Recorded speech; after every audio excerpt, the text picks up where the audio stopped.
হেমন্তের এক সকালে রাতের ভয়ঙ্কর ঝড় থেমে যাওয়ার পর নদীর বুকের উপর কুয়াশা ভাসছে। ঢেউ শান্ত, কিন্তু বজরার কাঠে, দড়িতে, মানুষের চোখে এখনও ঝড়ের স্মৃতি লেগে আছে। একটি বড় রঙিন বজরা খালের ভেতর দাঁড়িয়ে আছে। ঝড়ের সময় প্রাণ বাঁচাতে নানা মানুষ এখানে আশ্রয় নিয়েছে। এই বজরার দুই কামরার ভেতরেই ধীরে ধীরে জড়ো হচ্ছে একাধিক জীবনের সংকট, যা পরস্পরের সঙ্গে অদ্ভুতভাবে জড়িয়ে যাবে। জমিদার হাতেম আলী স্ত্রী খোদেজা এবং ছেলে হাশেমকে নিয়ে শহরের দিকে যাচ্ছিলেন।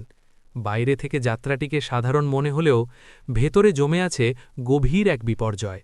তিনি পরিবারকে বলেছেন শরীর খারাপ, শহরে চিকিৎসা করাতে যাচ্ছেন।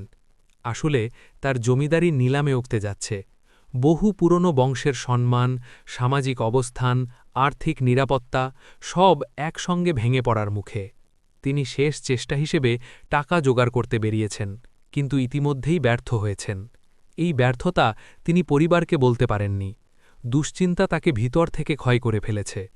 তার কথা কমে গেছে, চোখে স্থায়ী ক্লান্তি, যেন পৃথিবীর উপর ভরসা হারিয়ে ফেলেছেন।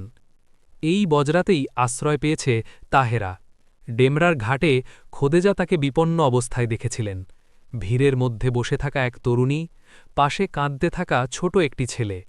লোকজন কৌতূহলী, কেউ সাহায্য করছে না। খোদেজার মনে মায়া জাগে। তিনি মেয়েটিকে ডেকে আনেন। তাহেরা প্রথমে খুব কম কথা বলে, কিন্তু তার ভেতরে এক ধরনের অস্থিরতা স্পষ্ট। পরে জানা যায় সে ঘর থেকে পালিয়ে এসেছে। তাকে জোর করে এক বৃদ্ধ পীরের সঙ্গে বিয়ে দেওয়া হয়েছে। তাহেরা সেই বিয়েকে নিজের কাছে বৈধ মনে করে না। সে মনে করে তাকে উৎসর্গ করা হয়েছে। একটি জীবন্ত মানুষকে ধর্মীয় আনুগত্যের প্রতীকে পরিণত করা হয়েছে। তার মধ্যে আছে বিদ্রোহ, কিন্তু সেই বিদ্রোহ ক্লান্ত। সে জানে না কোথায় যাবে, তবু ফিরে যাওয়ার চেয়ে অজানা পথে যাওয়া তার কাছে সহজ মনে হয়েছে। বজরাতে আরেকজন আশ্রয় নিয়েছে, বহিপীর।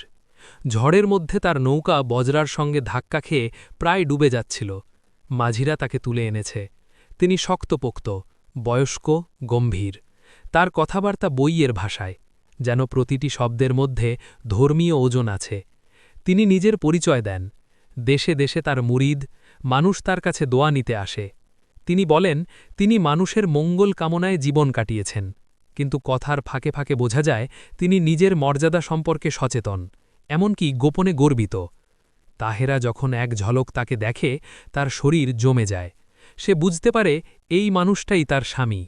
আতঙ্কে সে প্রায় উন্মত্ত হয়ে ওঠে।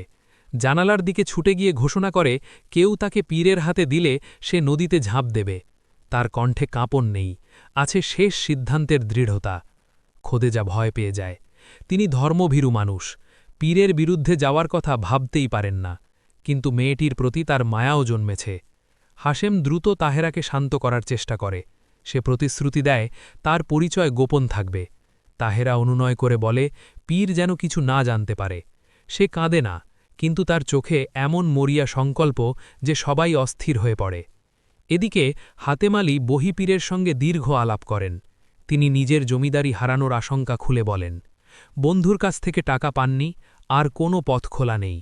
বহিপীর মনোযোগ দিয়ে শোনেন এবং নিজের গোপন কথা জানান। তিনি স্বীকার করেন তাহেরা তার নতুন স্ত্রী। বিয়ের রাতেই সে পালিয়ে গেছে। তিনি পুলিশ ডাকেননি, তিনি মনে করেন এতে কেলেঙ্কারি হবে। তিনি নিজেই তাকে খুঁজতে বেরিয়েছেন।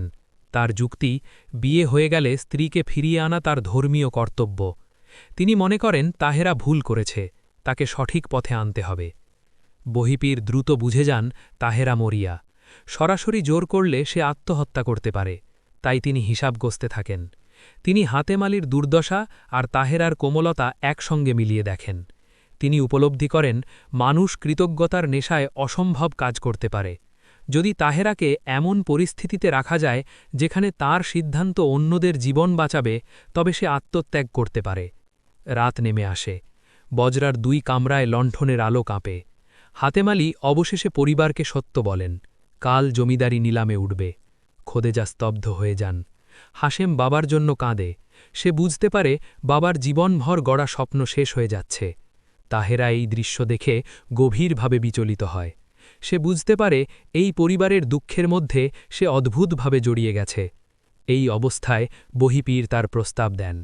তিনি ঘোষণা করেন তিনি টাকা জোগাড় করতে পারবেন, তার ধনী মুরিদ আছে, কিন্তু শর্ত তাহেরা তার সঙ্গে ফিরে যাবে। ঘরে ভারী নীরবতা নামে। হাতেম আলী অবাক হন। তিনি বুঝতে পারেন না কিভাবে একটি মেয়ের জীবন তার জমিদারির সঙ্গে বাঁধা পড়ল। খোদেজা যুক্তি দেয়, পীরের ঘরে গেলে তাহেরার ক্ষতি হবে না, বরং সম্মান নিরাপত্তা পাবে। তার কাছে বিষয়টি বাস্তব। হাশেম বুঝে যায় এটি মানসিক ফাঁদ। তাহেরা দীর্ঘ নীরবতার পর বলে সে রাজি, তবে আগে টাকা দিতে হবে। সে যেন নিজের ভাগ্যের ওপর শেষ শর্ত বসায়।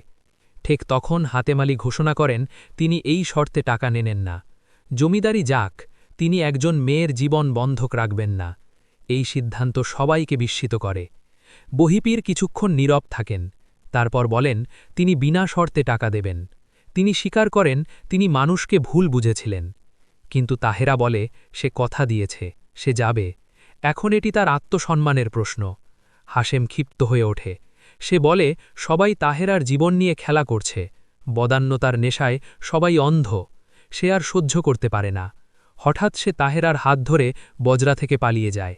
তাহেরা বিস্মিত, প্রশ্ন করে কোথায় নিয়ে যাচ্ছে, কিন্তু পুরো বাধা দেয় না, যেন সে নিজের ভাগ্য অন্যের হাতে তুলে দেয়। খোদেজা চিৎকার করে ওঠেন। হাতেম আলী ছেলেকে ডাকেন, কিন্তু দেরি হয়ে গেছে। বহিপীর তাকে যেতে দেন। তিনি দীর্ঘ নিঃশ্বাস ফেলে বলেন ঝড় শেষ হয়েছে। তারা আগুনে ঝাঁপ দেয়নি, নতুন জীবনের পথে গেছে, তাদের থামানো যাবে না। তিনি শান্তভাবে ঘোষণা করেন বাকি সবাই আছে, জমিদারিও থাকবে, পুরনো দুনিয়া চলবে। বজরায় নেমে আসে গভীর নিস্তব্ধতা। বাইরে নদী শান্ত, কিন্তু ভিতরে সবাই বুঝতে পারে এই রাত তাদের প্রত্যেককে বদলে দিয়েছে।